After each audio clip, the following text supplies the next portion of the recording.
through the long questions. Again, watch the video, go through it at your own pace, make sure that you are really understanding where you went wrong, how you could have done better using it for your corrections. Okay, so we're going to jump straight in.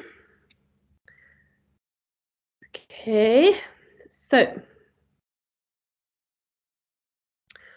always make sure that you have your calculator right by you. Okay, so here we have question 1. Okay, what is it telling us? We have a speed time graph. Okay, so you should be thinking, okay, in a speed time graph, what does this line mean? What does this line mean? What does it mean when it's a curve?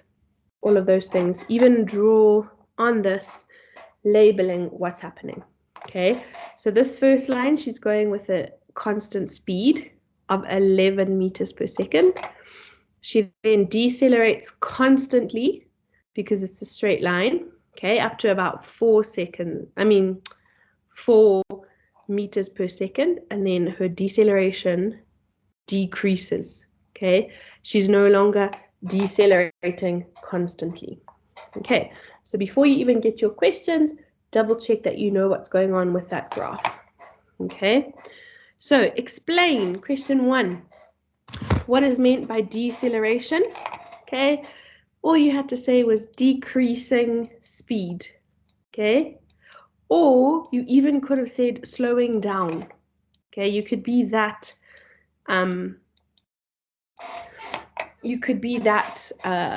simple. Okay, slowing down. That's what deceleration is. You are slowing down.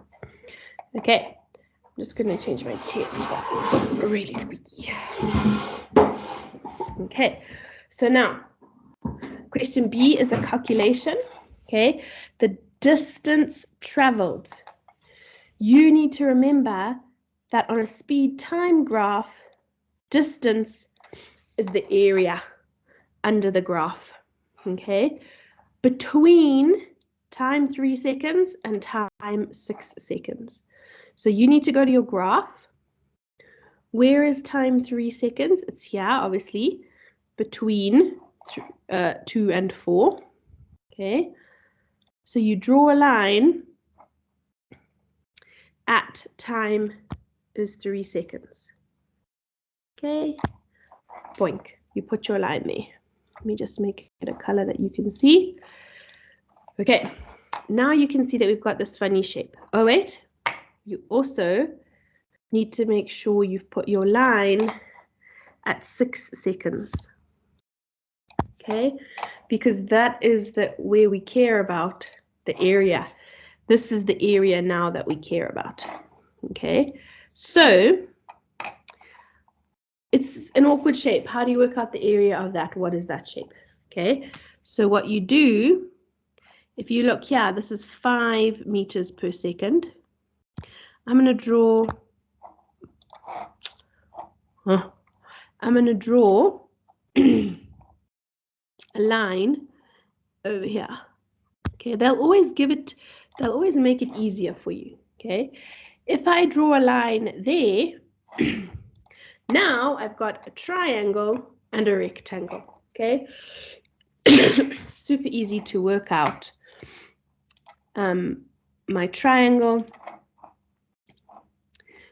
and the area of my rectangle. So the triangle is going from 11, okay, my height for my triangle is going from 11 to 5, okay, so my height is 6, okay, oh my goodness, my height is 6, okay, my base is from 6 to 3, okay, so my base is 3. Oh, for heaven's sake.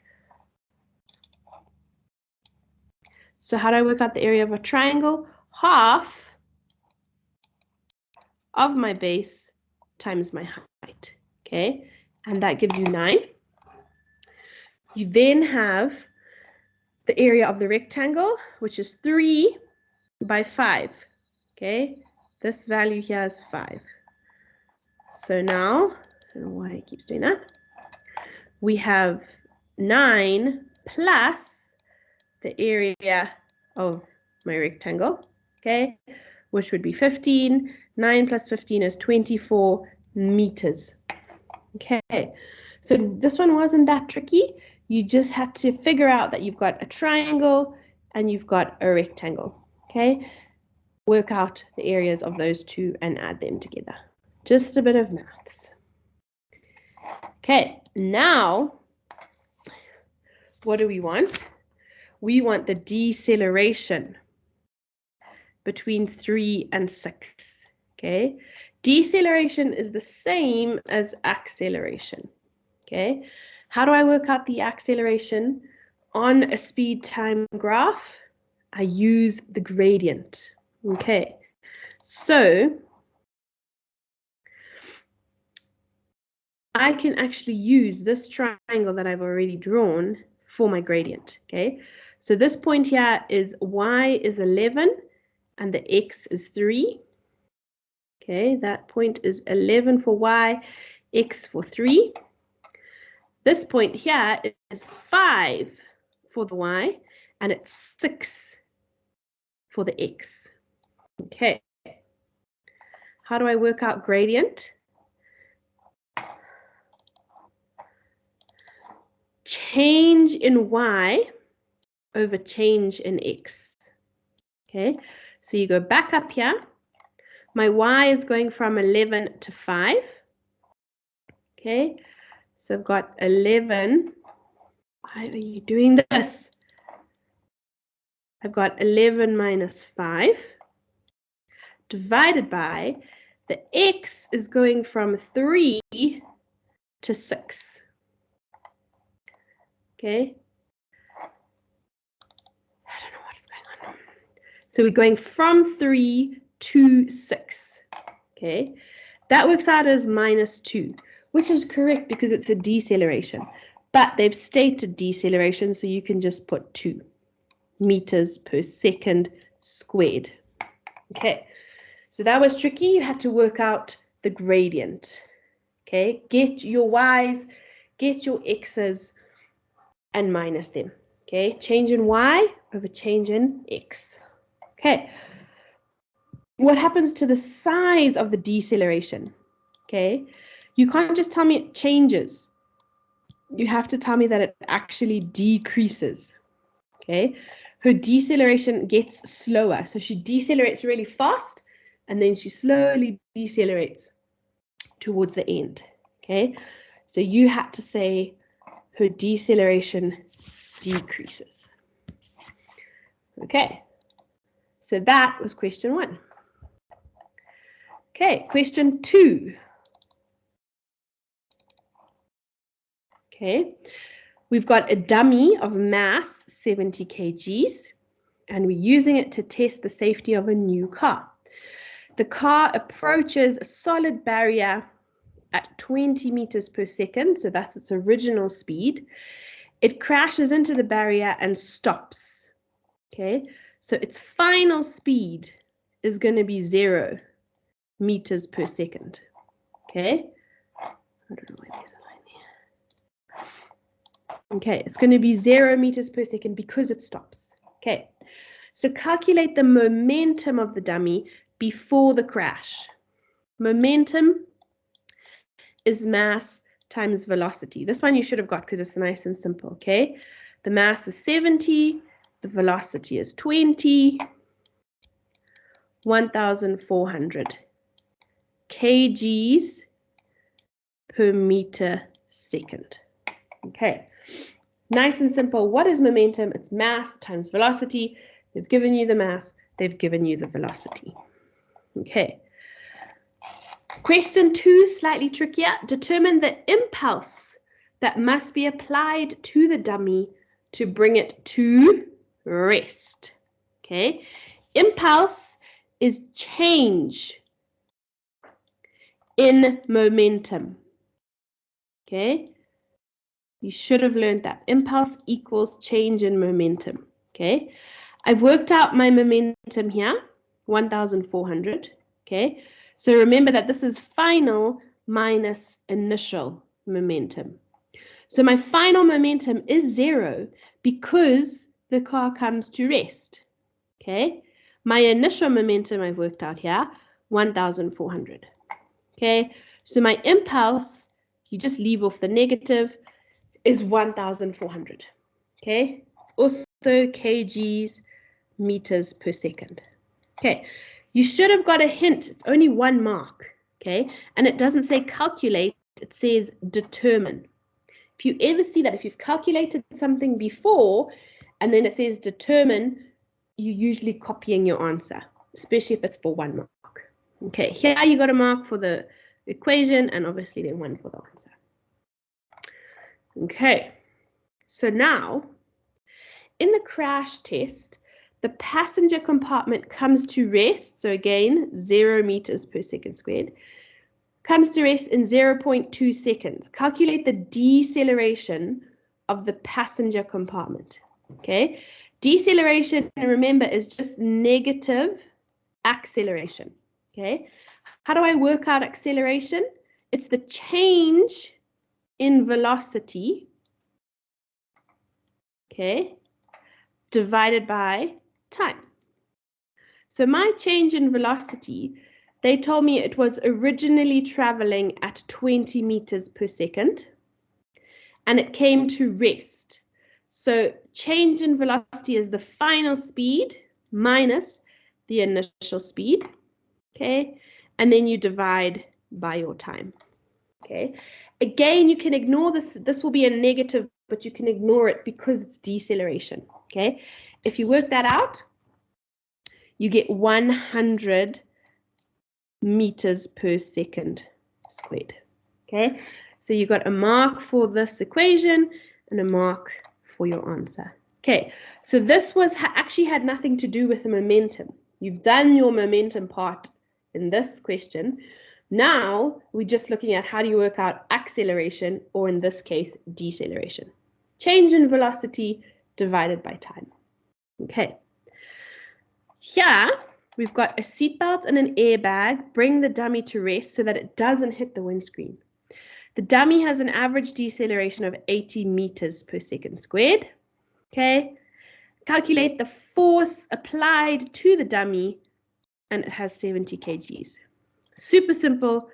Force equals mass times acceleration. Okay. Always remember that deceleration and acceleration, it's the same thing. Okay. It's just that one is going faster, one is going slower.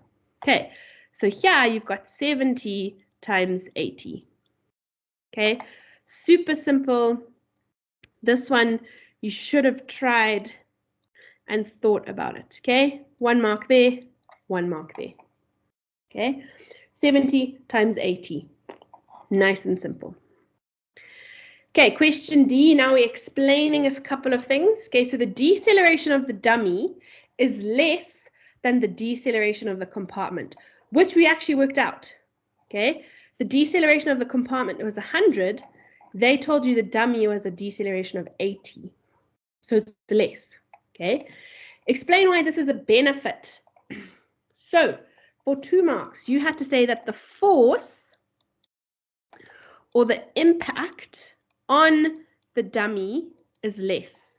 Okay, because it's going slower than the compartment, so it's not going to hit anything. So the force or the impact is less on the dummy, okay, which equals, that's for 1 mark. You had to say something along those lines, okay, which means that there's going to be less injury on the dummy, okay, because the dummy is only experiencing a force of 5,600 newtons. If it was traveling at 100 here, like the compartment, the dummy would then be experiencing 7,000 newtons of force, which is more. Okay, so your force is less, so you get less injury. 2 lines. Look, I took up 2 lines. Okay, you don't need to fill up that whole space. It's 2 marks. Be specific and precise. Okay. Right, question 3, I seem to remember, was not done so well. Okay. And it should have been, because it's very simple just looking at weight. How do I work out weight? Okay, so we have on the surface of a distant planet. So we're not on Earth, So straight away, you must think, okay, G is not going to be 10 because I'm not on Earth. Okay. The mass of the equipment is 350 kgs.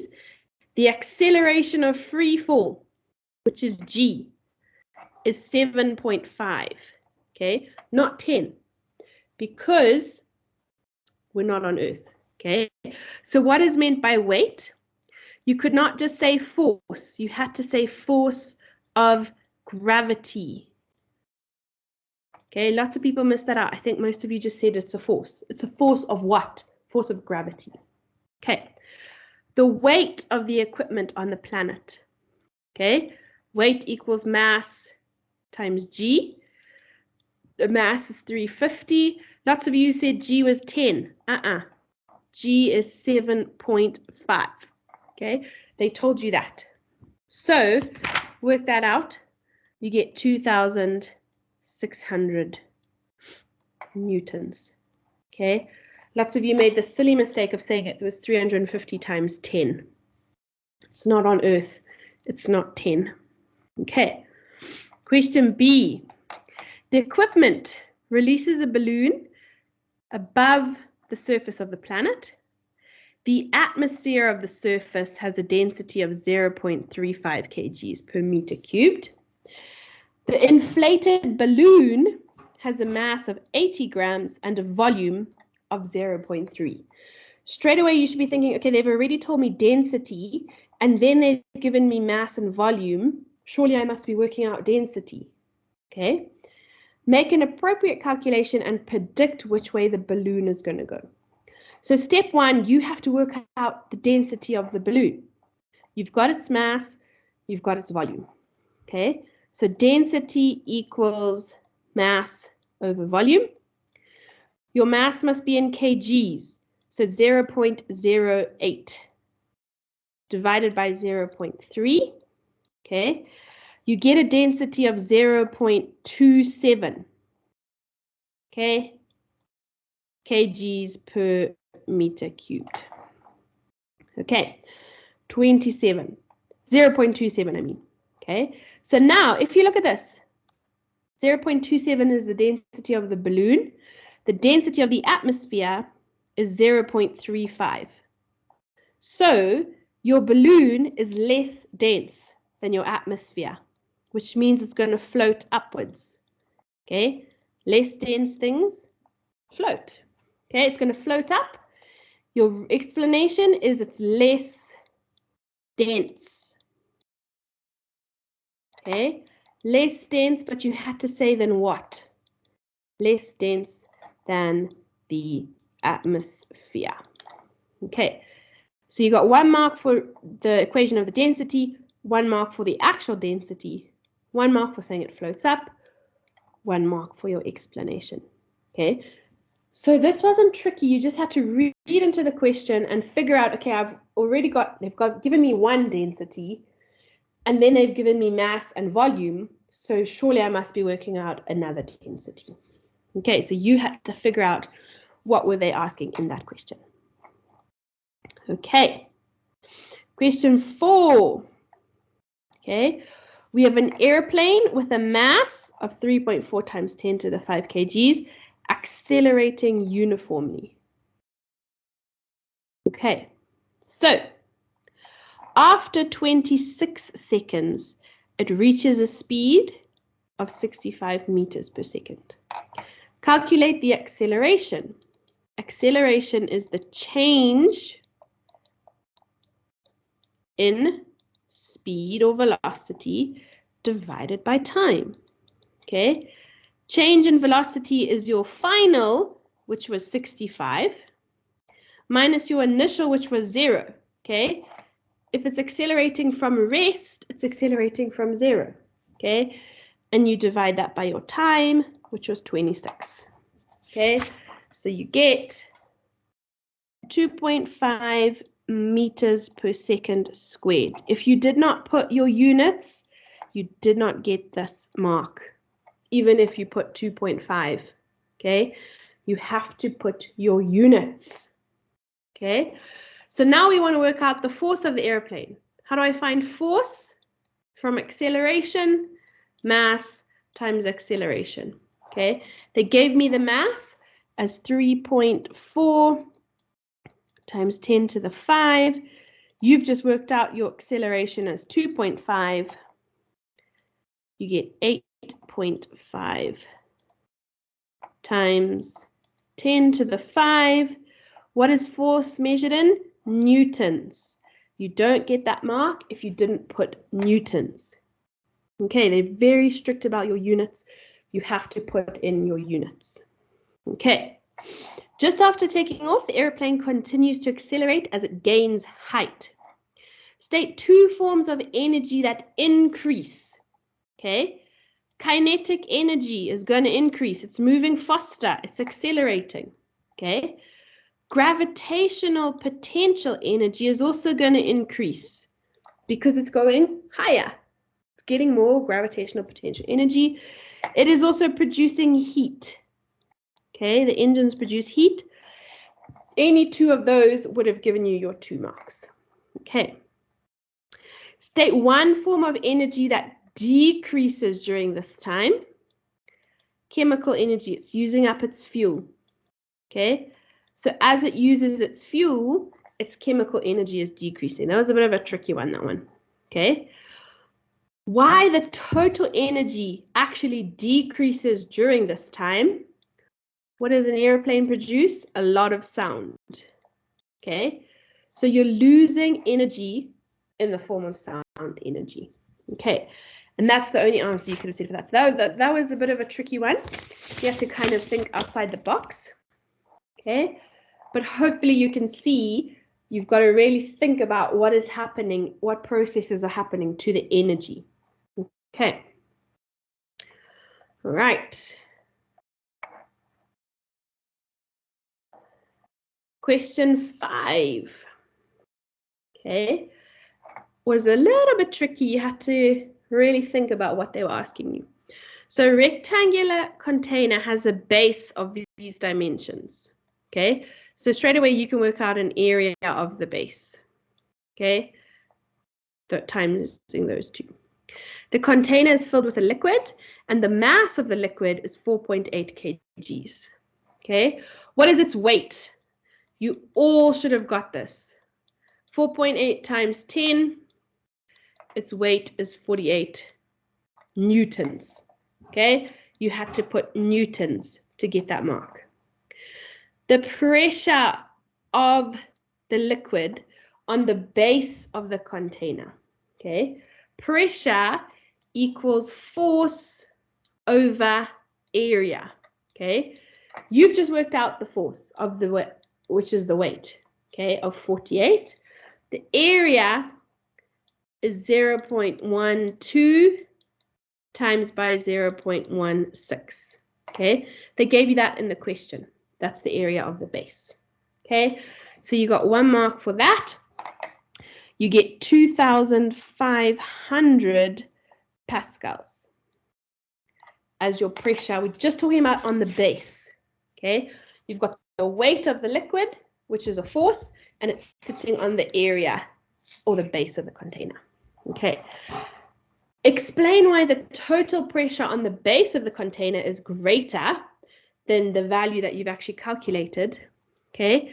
That value we calculated doesn't take into account atmospheric pressure.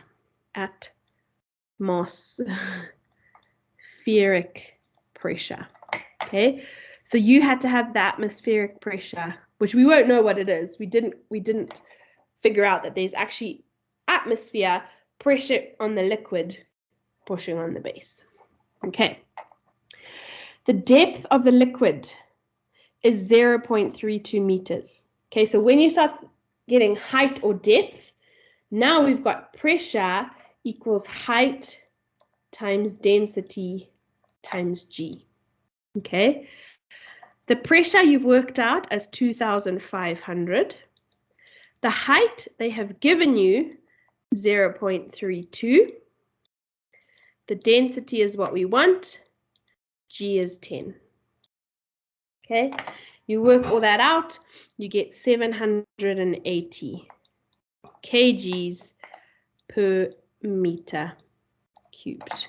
Okay, so you had to figure out, right, now I've got a height, so I must be using pressure equals height times density times 10. Okay, so a little bit more thinking outside the box, but again, if you're understanding what is pressure, you should be able to do this kind of question. Okay, question 6. We have a conveyor belt that is transporting a package up, and it's driven by a motor. State 3 types of energy into which the electrical energy is converted. You can't say gravitational potential. Okay, so you could have said kinetic, okay, because it's moving. You're going to get heat at some point, okay, and sound. Okay, so you had to get, if you got 2 of them right, you got 1 mark. If you got all 3 right, you got 2 marks. Okay, kinetic energy is going to be heat because there will be friction on the little, whatever these things are called. Okay, these little pivot things. And there's going to be sound. It's going to make a noise of the conveyor belt. Okay. The mass of the package is 36 kgs. Calculate the gravitational potential energy when it is raised by 2.4. Okay. Gravitational potential energy equals mgh. Mass is 36, g is 10, height is 2.4. Okay, you get 864 joules. Make sure you put your units. Okay, that was a nice simple question. You should have been able to do B. Okay, question C. The package is raised through a height of 2.4 meters, which they've told you already, in 4.4 seconds. Calculate the power needed. Okay, power equals work done, which is the same as energy transferred. Okay, energy transferred divided by time. You've just worked out the energy as 864. That's the same as work. Okay, and they've given you the time 4.4. So you get 196. Power is measured in watts. You get 196 watts. Okay, a mark for that, a mark for that. Okay, question G was quite tricky. Okay, so assume that the power is constant. So your power is staying at 196 watts. But now you've got a package with a mass that's greater than 36 kgs. And we are going through the same height. Explain the effect of this increase on the operation of the belt. Okay, so most of you got that it would be slower, okay, because you've got a heavier mass but the same amount of power. But that's not worth 3 marks, okay? So you had to say the mass is greater, so a greater mass, but same power, okay, which is kind of just repeating the question. Okay, greater mass but the same power. If I have an increase in my mass, okay, I'm gonna have an increase in my gravitational potential energy because it's mass times 10 times height. So if this is bigger, my total PE, potential energy, is going to be bigger. Okay, that's your 3rd mark. Therefore, the belt is going to work slower because if this is the same, if this is more, if the energy is more, but the power has to stay the same, your time is going to be slower. Okay, it's going to take longer to raise that package. Okay, so those were your 3 marks for question D. Right, question 7 was an ultra-prac question. Okay, so you should be able to do this question even if you don't study because you're applying what you know and they tell you what you're doing. Okay, So the class is investigating the masses of two loads P and Q. Okay. He places the meter rule on the 50 centimeter mark. He places the load P on the meter rule, and then he places Q so that it balances. Okay. So hopefully already you're thinking, P must be heavier. Because it's further away from the pivot, it must be heavier than Q. Okay, so that should be in the back of your mind. So you had to measure the distance from the pivot to P and from the pivot to Q. Okay, so you should have roughly got 4 centimeters, okay, for P and 1.9 centimeters, okay, for Q. Both of those was only 1 mark, okay? In other words, it's easy to do, okay? Then they tell you figure 7.1 is drawn to 1/10 of the full size, okay? So if it's 4 centimeters on the diagram, it's actually 40 centimeters in real life, okay? Because this is 1/10 of it. Okay, so for B, it's 19 centimeters. Okay, so you had to, if you had done this in millimeters, okay, you could have put 40 millimeters and 19 millimeters. Okay, that now makes it tricky when you get to here because this is in centimeters. So 1/10 of 40 millimeters would be 400 millimeters, but this is in centimeters. Excuse me. Okay, so that was tricky. And again, you only got 1 mark for doing that. Simple. Okay, now your graphs. Okay, the student repeats the procedure using all these different positions of P. Okay, and then he measures the centimeters where he put Q. Plot a graph of B on the y-axis and A on the x-axis. Okay, so your first mark was for having B in centimeters and A in centimeters. Simple, you all should have got that first mark, okay, because they told you exactly where to put it. Okay, your second mark was for having a suitable scale. Okay, so what you do to find your scale, I'm going to do B first. I have to get from 10 to 20, pretty much. Okay, so if I go up in 5s, it will fit 5, 10, 15, 20. Okay, that fits nicely. When I look at A, I've got to get from 20 to 40. Okay, so I'm pretty much going to go up in 10s here. So this is my 0, 10, 20, 30, 40.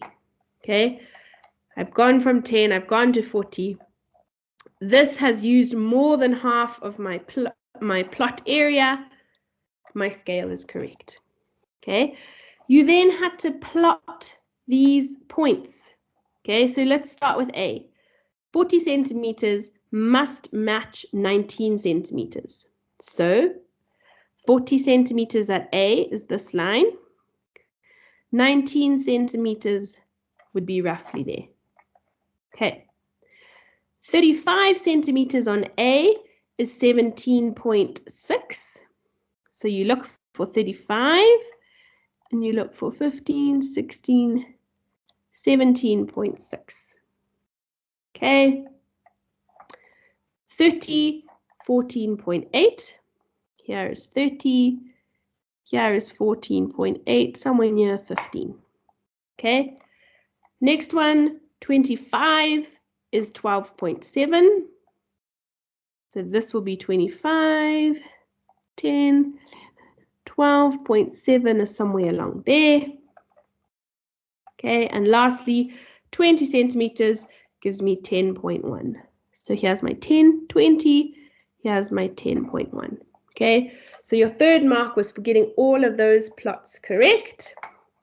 Your fourth mark was then for getting a pencil, nice thin line, joining all of them together. Okay.